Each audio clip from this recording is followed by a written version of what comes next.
വിവിധ ഭാഗങ്ങളിൽ വിചിത്രവും കൗതുകകരവുമായ നിരവധി സ്ഥലനാമങ്ങൾ നമ്മൾ കേട്ടിട്ടുണ്ട്. എന്നാൽ ഒരു സ്ഥലത്തിന് പേരിടുന്നതിനെ ചൊല്ലി നാട്ടുകാർ തമ്മിലുണ്ടായ വലിയൊരു തർക്കം ഒടുവിൽ ചെന്നെത്തിയത് വൈനോട്ട് എന്ന വ്യത്യസ്തമായൊരു പേരിലേക്കാണ്. കേൾക്കുമ്പോൾ തമാശയായി തോന്നാമെങ്കിലും അമേരിക്കയിലെ നോർത്ത് കാരോലിനയിലുള്ള ഈ ഗ്രാമത്തിന്റെ പേരിന് പിന്നിൽ ഗൗരവകരമായ ചർച്ചകളുടെയും തർക്കങ്ങളുടെയും ഒരു വലിയ ചരിത്രമുണ്ട്. 18ാം നൂറ്റാണ്ടിന്റെ മധ്യകാലഘട്ടത്തിൽ ജർമ്മനിയിൽ നിന്നും ഇംഗ്ലണ്ടിൽ നിന്നും കുടിയേറിയവരാണ് ഈ പ്രദേശം സ്ഥാപിച്ചത്. കൃഷിയും കളിമൺ പാത്ര നിർമ്മാണവുമായി സമാധാനപരമായി ജീവിച്ചിരുന്ന ഇവർക്കിടയിൽ തങ്ങൾ താമസിക്കുന്നിടത്തിന് എന്ത് പേര് നൽകണമെന്ന കാര്യത്തിൽ വലിയൊരു തർക്കം ഉടലെടുത്തു. ഗ്രാമത്തിന് പേരിടാൻ വിളിച്ചു ചേർത്ത പൊതുയോഗം മണിക്കൂറുകളോളം നീണ്ടുപോയി.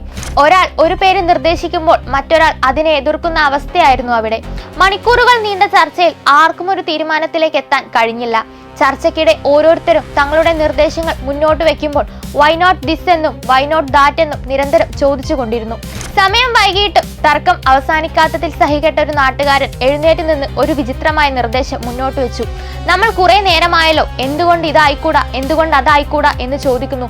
എങ്കിൽ പിന്നെ ഈ സ്ഥലത്തിന് വൈനോട്ട് എന്ന് തന്നെ പേരിട്ട് നമുക്ക് പിരിഞ്ഞുകൂടെ എന്നായിരുന്നു അദ്ദേഹത്തിന്റെ ചോദ്യം. തർക്കിച്ചുമടുത്ത നാട്ടുകാർക്ക് ആ നിർദ്ദേശം പെട്ടെന്ന് ഇഷ്ടപ്പെടുകയും അവർ അത് ഏകകണ്ഠമായി അംഗീകരിക്കുകയും ചെയ്തു. വെറുമൊരു സ്ഥലപ്പേര് എന്നതിലുപരി നോർത്ത് കാരോലിന പോട്ടറി ഹൈവേയുടെ അരികിലുള്ള ഈ ഗ്രാമം കളിമൺ പാത്രങ്ങളുടെ നിർമ്മാണത്തിന് ലോക പ്രശസ്തമാണ്. ഇവിടുത്തെ മണ്ണിൽ നിന്ന് നിർമ്മിച്ചെടുക്കുന്ന പാത്രങ്ങൾക്കും കുടങ്ങൾക്കും പ്രത്യേക ഗുണമേന്മയുണ്ടെന്നാണ് കരുതപ്പെടുന്നത്. ഇന്നും ഈ ഗ്രാമത്തിലൂടെ യാത്ര ചെയ്യുമ്പോൾ പരമ്പരാഗത രീതിയിൽ കളിമൺ പാത്രങ്ങൾ നിർമ്മിക്കുന്ന നിരവധി കടകൾ കാണാൻ സാധിക്കും. പണ്ട് ദ വൈനോട്ട് അക്കാദമി എന്ന പേരിൽ ഒരു പ്രമുഖ വിദ്യാഭ്യാസ സ്ഥാപനവും ഇവിടെ പ്രവർത്തിച്ചിരുന്നു. ഇന്ന് ആധുനിക കാലഘട്ടത്തിലും ഈ സ്ഥലനാമം സഞ്ചാരികളിൽ വലിയ കൗതുകം ഉണർത്തുന്നു.